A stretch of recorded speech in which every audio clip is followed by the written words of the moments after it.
सबका बेड़ा पार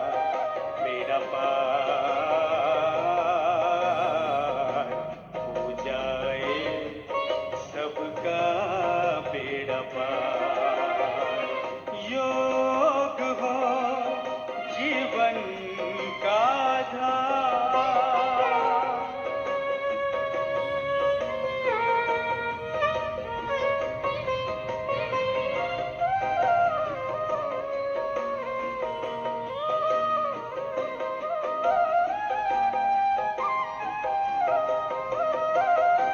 हर पल जो सेवा में बिताए, शिव बाबा संग प्रेत जुटाए। हर पल जो सेवा में बिताए, शिव बाबा संग प्रेत जुटाए। खुशियों के खुल जाए द्वार, हो जाए सबका बेड़ा पार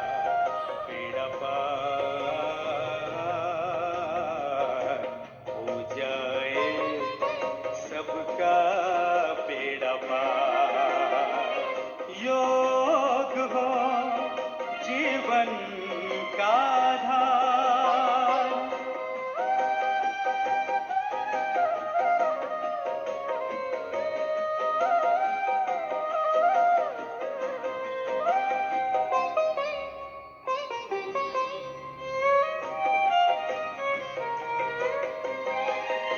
जग की नाव को मिले किनारा, आधी में भी मिल जाए सहारा। जग की नाव को मिले किनारा, आधी में भी मिल जाए सहारा। अंधकार में आए उजियार, हो जाए सबका बेड़ा पार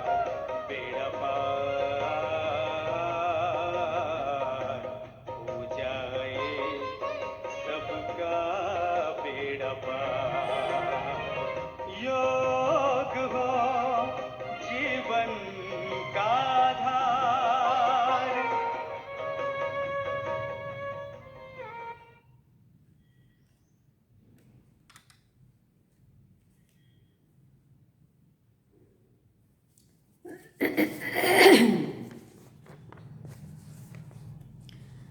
ओम शांति। बाबा गुड मॉर्निंग। आज बाबा के 29 जनवरी 2025 के महावाक्य हैं। बाबा ने सार में कहा, मीठे बच्चे, तुम्हें अपने योग बल से ही विकर्म विनाश कर पावन दुनिया बनानी है। यही तुम्हारी सेवा है। तभी तो गीत क्या सुना, योग हो जीवन का आधार। तो योग बल से ही विकर्म विनाश कर पावन दुनिया बनानी है, पावन दुनिया बनानी है। यही तुम्हारी सेवा है। बाबा ने प्रश्न पूछा, देवी देवता धर्म की कौन सी विशेषता गाई हुई है? तो बाबा ने उत्तर में कहा, देवी देवता धर्म ही बहुत सुख देने वाला है। वहाँ दुख का नाम निशान नहीं। तुम बच्चे 3/4 सुख पाते हो। 4 भाग में से 3 हिस्सा सुख। दुख तो अभी लास्ट में, वो भी दुनिया के हिसाब से तो अपन बहुत सुखी है। अगर आधा सुख आधा दुख हो तो मजा ही ना आवे। ओम शांति। भगवान उवाच, भगवान ने ही समझाया है कि कोई मनुष्य को भगवान नहीं कहा जा सकता। देवताओं को ही भगवान नहीं कहा जाता। देवताओं को भी भगवान नहीं कहा जाता। भगवान तो निराकार है, उनका कोई भी साकारी व आकारी रूप नहीं है। सूक्ष्म वतन वासियों का भी सूक्ष्म आकार है, इसलिए उसको कहा जाता है सूक्ष्म वतन।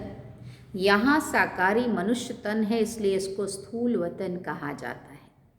सूक्ष्म वतन में ये स्थूल 5 तत्वों का शरीर होता नहीं है, ये 5 तत्वों का मनुष्य शरीर बना हुआ है। इनको कहते हैं मिट्टी का पुतला। सूक्ष्म वतन वासियों को मिट्टी का पुतला नहीं कहेंगे। डीटी धर्म वाले भी है मनुष्य, परंतु उनको कहेंगे दैवी गुण वाले मनुष्य। ये दैवी गुण प्राप्त किए हैं शिव बाबा से। दैवी गुण वाले मनुष्य और आसुरी गुण वाले मनुष्यों में कितना फर्क है। मनुष्य ही शिवालय व वैशाल्य में रहने के लायक बनते हैं। मनुष्य ही शिवालय या फिर वैशाल्य में रहने के लायक बनते हैं। अपने ही कर्मों से शिवालय में जाने के योग्य बन जाते हैं और अपने ही कर्मों से नीच बनते जाते हैं तो वैशाल्य में रहने लायक बनते हैं। सत्युग को कहा जाता है शिवालय। सत्युग यहाँ ही होता है, कोई मूल वतन व सूक्ष्म वतन में नहीं होता है। तुम बच्चे जानते हो वो शिव बाबा का स्थापन किया हुआ शिवालय है। कब स्थापन किया, तो कब कहेंगे कब स्थापन किया? अभी संगम पर। ये पुरुषोत्तम युग है। अभी ये दुनिया है पतित तमो प्रधान, इसको सतो प्रधान नई दुनिया नहीं कहेंगे। नई दुनिया को सतो प्रधान कहा जाता है। वही फिर जब पुरानी बनती है तो उसको तमो प्रधान कहा जाता है। फिर सतो प्रधान कैसे बनती है? तुम बच्चों के योग बल से। योग बल से ही तुम्हारे विकर्म विनाश होते हैं और तुम पवित्र बन जाते हो। पवित्र बनने के लिए तो फिर ज़रूर पवित्र दुनिया चाहिए। नई दुनिया को पवित्र, पुरानी दुनिया को अपवित्र कहा जाता है। पवित्र दुनिया बाप स्थापन करते हैं और पतित दुनिया कौन स्थापन करता है? किसको कहेंगे? हैं? रावण स्थापन करता है। ये बातें कोई मनुष्य नहीं जानते हैं। ये 5 विकार ना हो तो मनुष्य दुखी होकर बाप को याद ही क्यों करें? बाप कहते मैं हूँ ही दुख हरता सुख करता। रावण का 5 विकारों का पुतला बना दिया है, 10 शीश का। उस रावण को दुश्मन समझकर फिर जलाते हैं। सो भी ऐसे नहीं कि द्वापर आदि से ही जलाना शुरू करते हैं, नहीं। जब तमो प्रधान बनते हैं तब कोई मतांतर वाले बैठकर ये नई बातें निकालते हैं। जब कोई बहुत दुख देते हैं तब उनका एफिजिए या पुतला कहो तो भी बना के जलाते हैं। तो यहाँ भी मनुष्यों को जब बहुत दुख मिलता है तब ये रावण का बुत बनाकर जलाते हैं। तुम बच्चों को 3/4 सुख रहता है, अगर आधा दुख हो तो फिर मजा ही क्या रहा। बाप कहते हैं तुम्हारा ये देवी देवता धर्म बहुत सुख देने वाला है। सृष्टि तो अनादि बनी हुई है, ये कोई पूछ नहीं सकता कि सृष्टि क्यों बनी, फिर कब पूरी होगी। ये चक्र फिरता ही रहता है। शास्त्रों में कल्प की आयु लाखों वर्ष लगा दी है। ज़रूर संगम युग भी होगा जबकि सृष्टि बदलेगी। अभी जैसे तुम फील करते हो ऐसे कोई और समझते नहीं है। इतना भी नहीं समझते कि बचपन में राधे कृष्ण नाम है, फिर स्वयंवर होता है, दोनों अलग अलग राजधानी के हैं, फिर उनका स्वयंवर होता है तो लक्ष्मी नारायण बनते हैं। ये सब बातें बाप समझाते हैं। बाप ही नॉलेजफुल है, ऐसे नहीं कि वो जानी जाननहार है। अब तुम बच्चे समझते हो, बाप तो आकर नॉलेज देते हैं। नॉलेज पाठशाला में मिलती है। पाठशाला में एम ऑब्जेक्ट तो ज़रूर होनी चाहिए। अभी तुम पढ़ रहे हो, छी दुनिया में राज्य नहीं कर सकते, राज्य करेंगे गुलगुल दुनिया में। राजयोग कोई सतयुग में थोड़ी सिखाएंगे, संगम युग पर ही बाप राजयोग सिखाते हैं। ये बेहद की बात है। बाप कब आते हैं किसी को भी पता नहीं है, घोर अंधियारे में है। ज्ञान सूर्य नाम से जापान में वो लोग अपने को सूर्यवंशी कहलाते हैं। वास्तव में सूर्यवंशी तो देवताएं ठहरे। सूर्यवंशियों का राज्य सतयुग में ही था। गाया भी जाता है ज्ञान सूर्य प्रगटा, अज्ञान अंधेर विनाश। तो भक्ति मार्ग का अंधियारा विनाश। नई दुनिया सो पुरानी दुनिया सो फिर नई दुनिया बनती है। ये बेहद का बड़ा घर है, कितना बड़ा मांडवा है। सूर्य चांद सितारे कितना काम देते हैं, रात्रि को बहुत काम चलता है। ऐसे भी कई राजा लोग हैं जो दिन को सो जाते, रात को अपनी सभा आदि लगाते हैं, खरीदारी करते हैं। ये अभी तक भी कहाँ कहाँ चलता है। मिल्स आदि भी रात को चलती हैं। ये है हद के दिन रात, वो है बेहद की बात। ये बातें सिवाय तुम्हारे और किसी की भी बुद्धि में नहीं है। शिव बाबा को भी नहीं जानते हैं। बाप हर बात समझाते रहते हैं। ब्रह्मा के भी लिए भी गाया जाता है प्रजापिता ब्रह्मा। बाप जब सृष्टि रचते हैं तो ज़रूर किस में प्रवेश करेंगे? पावन मनुष्य तो होते ही सतयुग में हैं। कलयुग में तो सब विकार से पैदा होते, इसलिए पतित कहा जाता है। मनुष्य कहेंगे विकार बिगर सृष्टि कैसे चलेगी? अरे देवताओं को तुम कहते हो संपूर्ण निर्विकारी, कितनी शुद्धता से उन्हों के मंदिर बनाते हैं। ब्राह्मण जीवन कोई को अंदर अलाउ नहीं करेंगे। हाँ, ब्राह्मण के बिगर अंदर कोई को भी अलाउ नहीं करेंगे। वास्तव में इन देवताओं को विकारी कोई टच नहीं कर सकता। परंतु आजकल तो पैसे से ही सब कुछ होता है।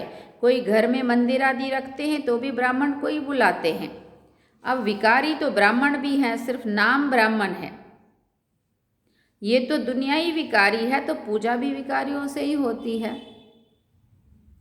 हाँ, सिगरेट धुआं भी उड़ा रहे हैं, नॉनवेज भी खा रहे हैं, दारू भी पी रहे हैं और पूजा भी कर रहे हैं ना धो के। फिर विकारी बाबा कहते निर्विकारी कहाँ से आए? निर्विकारी होते हैं सतयुग में। ऐसे नहीं कि जो विकार में नहीं जाते उनको निर्विकारी कहेंगे।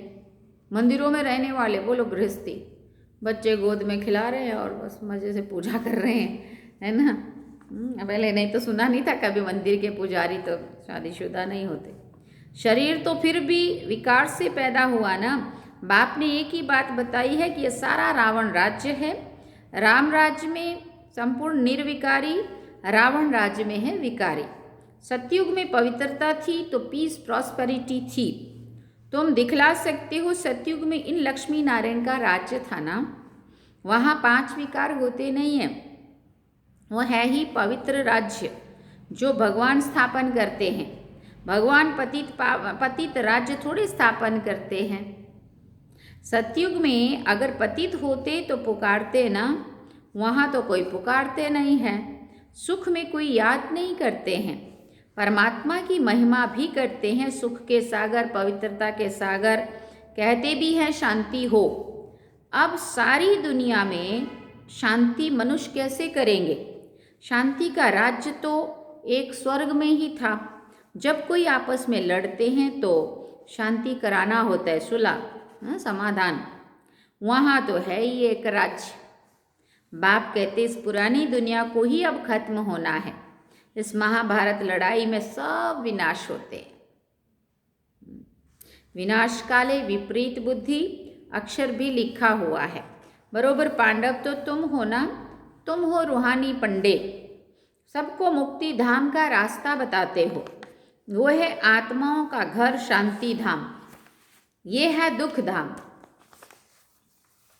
अब बाप कहते इस दुख धाम को देखते हुए भी भूल जाओ। बस अभी तो हमको शांति धाम में जाना है। ये आत्मा कहती है, आत्मा रियलाइज करती है, आत्मा को स्मृति आई है कि मैं आत्मा हूँ। बाप कहते हैं मैं जो हूँ जैसा हूँ और कोई तो समझ ना सके। तुमको ही समझाया है मैं बिंदी हूँ। तुम्हें ये घड़ी घड़ी बुद्धि में रहना चाहिए कि हमने 84 का चक्र कैसे लगाया है। इसमें बाप भी याद आएगा, घर भी याद आएगा और चक्र भी याद आएगा। इस वर्ल्ड की हिस्ट्री ज्योग्राफी को तुम ही जानते हो। कितने खंड हैं, कितनी लड़ाई आदि लगी। सतयुग में लड़ाई आदि की तो बात ही नहीं है। कहाँ राम राज्य और कहाँ रावण राज्य। बाप कहते हैं अभी तुम जैसे कि ईश्वरीय राज्य में हो, क्योंकि ईश्वर यहाँ आया है राज्य स्थापन करने। ईश्वर खुद तो राज्य करते नहीं हैं, खुद राजाई लेते नहीं हैं, निष्काम सेवा करते हैं। ऊंचते ऊंच है भगवान, सब आत्माओं का बाप। बाबा कहने से एकदम खुशी का पारा चढ़ना चाहिए। अतीन्द्रिय सुख तुम्हारी अंतिम अवस्था का गाया हुआ है। जब इम्तहान के दिन नज़दीक आते हैं उस समय सब साक्षात्कार होते हैं। अतीन्द्रिय सुख भी बच्चों को नंबरवार है। कोई तो बाप की याद में बड़ी खुशी से रहते हैं। तुम बच्चों को सारा दिन यही फीलिंग रहे, ओहो बाबा आपने हमें क्या से क्या बना दिया, आपसे कितना ना हमें सुख मिलता है। बाप को याद करते प्रेम में आंसू आ जाते हैं। कमाल है आप आकर के हमको दुख से छुड़ाते हो, विषय सागर से क्षीर सागर में ले चलते हो। सारा दिन यही फीलिंग रहनी चाहिए। बाप जिस समय तुमको याद दिलाते हैं तो तुम कितने गदगद हो जाते हो। शिव बाबा हमको राजयोग सिखा रहे हैं।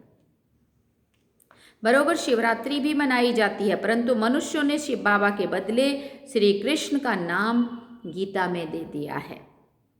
ये बड़े ते बड़ी एक भूल है। नंबर 1 गीता में ही भूल कर दी है। ड्रामा ही ऐसा बना हुआ है। बाप आकर ये भूल बताते हैं कि पतित पावन मैं हूं व श्री कृष्ण। मैंने तुमको राजयोग सिखलाए, मनुष्य से देवता बनाया। गायन भी है, गायन भी मेरा है ना। अकाल मूर्त अजूनी डैश डैश, ये शिव बाबा की महिमा है ना। श्री कृष्ण की ये महिमा थोड़ी कर सकते हैं, वो तो पुनर्जन्म में आने वाला है। तुम बच्चों में भी नंबरवार हैं जिनकी बुद्धि में ये सब बातें रहती हैं। ज्ञान के साथ भी चलना चाहिए, माया भी कोई कम नहीं है। जो पहले आएंगे वो जरूर इतनी ताकत वाले होंगे। पार्टधारी भिन्न भिन्न होते हैं ना। हीरो हीरोइन का पार्ट भारतवासियों को ही मिला हुआ है। तुम सबको रावण राज्य से छुड़ाते हो। श्रीमत पर तुमको कितना बल मिलता है। माया भी बड़ी दुस्तर है, चलते चलते धोखा दे देती है। बाबा प्यार का सागर है तो तुम बच्चों को भी बाप समान प्यार का सागर बनना है। कभी कड़वा नहीं बोलो, कभी भी कड़वा नहीं बोलो। किसी को दुख देंगे तो दुखी होकर मरेंगे। ये कर्मों की गति। ये सब आदतें मिटा देनी चाहिए। गंदे से गंदी आदत है विषय सागर में गोते खाना। बाप भी कहते हैं काम महाशत्रु है। कितनी बच्चियां मार खाती हैं। कोई तो बच्ची को कह देंगे भले पवित्र बनो। अरे पहले खुद तो पवित्र बनो। बच्ची दे दी, खर्चे आदि के बोझ से और ही छुट्टा, क्योंकि समझते हैं पता नहीं इनकी तकदीर में क्या है। घर भी कोई सुखी मिले या ना मिले, आजकल खर्चा भी बहुत लगता है। गरीब लोग तो झट दे देते हैं, कोई को फिर मोह रहता है। आगे एक भिलनी आती थी, उनको ज्ञान में आने नहीं दिया क्योंकि जादू का डर था। भगवान तो को जादूगर कहते हैं ना, रहमदिल भी भगवान को ही कहेंगे, श्री कृष्ण को थोड़ी कहेंगे। रहमदिल वो जो बेरहमी से छुड़ाए। बेरहमी है रावण राज। पहले है ज्ञान भक्ति ज्ञान भक्ति फिर वैराग्य। ऐसे नहीं कि भक्ति ज्ञान और फिर वैराग्य कहेंगे। ज्ञान का वैराग्य थोड़ी कह सकते हैं। भक्ति का वैराग्य करना होता है, इसलिए ज्ञान मिलता है, फिर भक्ति से वैराग्य आता है। ये राइट अक्षर है। बाप तुमको बेहद का अर्थात पुरानी दुनिया का वैराग्य कराते हैं। सन्यासी तो फिर सिर्फ घर बार से वैराग्य कराते हैं। ये भी ड्रामा में नोंद है। मनुष्यों की बुद्धि में बैठता नहीं है। भारत 100% साल्वेंट था, निर्विकारी था, हेल्दी था, कभी अकाले मृत्यु नहीं होती थी। इन सब बातों की धारणा बहुत थोड़ों को होती है। जो अच्छी सर्विस करते हैं वो बहुत साहूकार बनेंगे। बच्चों को तो सारा दिन बाबा बाबा ही याद रहना चाहिए, परंतु माया करने नहीं देती है। बाबा कहते हैं सतो प्रधान बनना है तो चलते फिरते खाते मुझे याद करो। मैं तुमको विश्व का मालिक बनाता हूँ, तुम याद नहीं करेंगे? फिर पूछा, मैं तुम्हें विश्व का मालिक बनाता हूँ तो तुम याद नहीं करेंगे? बोलो ना, करेंगे बाबा, क्यों नहीं करेंगे। बहुतों को माया के तूफान बहुत आते हैं। बाबा समझाते हैं ये तो हो गई, ड्रामा में नूंद है, स्वर्ग की स्थापना तो होनी ही है ना। सदैव नई दुनिया तो रह नहीं सकती है, चक्र फिरेगा तो नीचे ज़रूर उतरेंगे। हर चीज़ नई से पुरानी ज़रूर होती है। इस समय माया ने सबको अप्रैल फूल बनाया है। बाप आकर फिर क्या बनाते हैं? गुलगुल बनाते हैं, फूल बनाते हैं।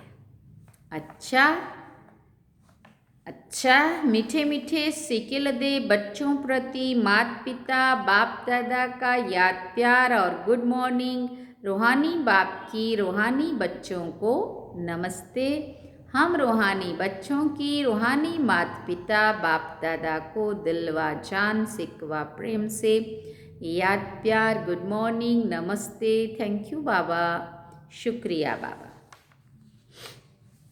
धारणा के लिए मुख्य सार है। पहला पॉइंट, बाप समान प्यार का सागर बनना है, कभी किसी को दुख नहीं देना है, कड़वे बोल नहीं बोलने हैं, गंदी आदतें मिटा देनी है।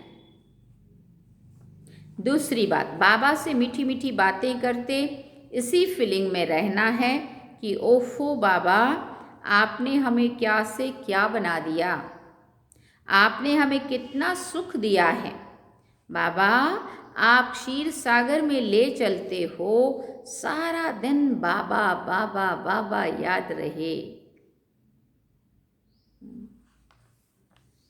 वरदान में बाबा ने कहा, सर्व संबंध और सर्व गुणों की अनुभूति में संपन्न बनने वाले संपूर्ण मूर्त भव।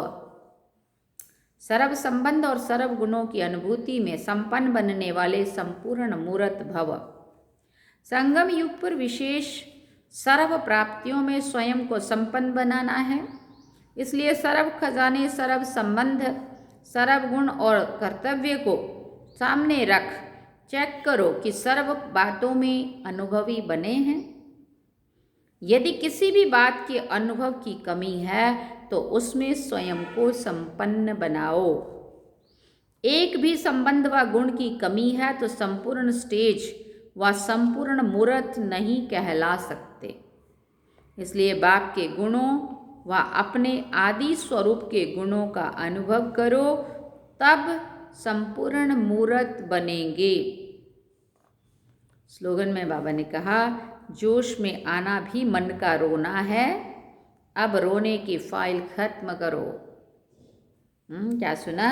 जोश में आना भी मन का रोना है, अब रोने की फाइल खत्म करो, बाबा कह रहे। ओम शांति। आज अव्यक्त इशारा है, अपनी शक्तिशाली मनसा द्वारा स्काश देने की सेवा करो। उसके लिए पॉइंट बताया बाबा ने। मनसा सेवा करने के लिए सर्व शक्तियों को अपने जीवन का अंग बना लो। ऐसे बाप समान परफेक्ट बनो जो अंदर कोई डिफेक्ट ना हो।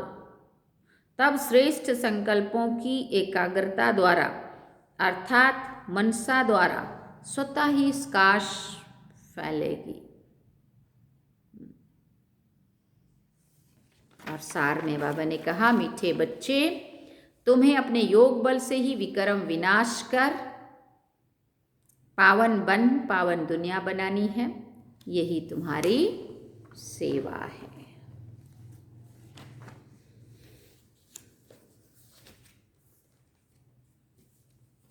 और आज हम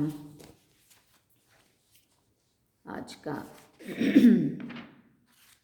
स्वमान सुनेंगे। कल था मैं आत्मा बाप समान परफेक्ट हूँ।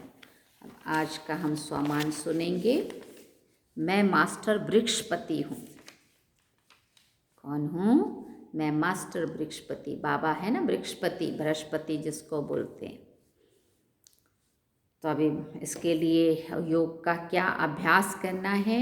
मैं आत्मा बीज रूप हूँ, मुझे सारे वृक्ष का ज्ञान समाया हुआ है, मुझ में सारे वृक्ष का ज्ञान समाया हुआ है। मैं आत्मा अपनी बीज रूप स्थिति में स्थित हूँ, रूप बाबा के साथ कंबाइंड होकर एकाग्रता की शक्ति से सर्व आत्माओं को हलचल से बचाने में सहयोग कर रही हूँ।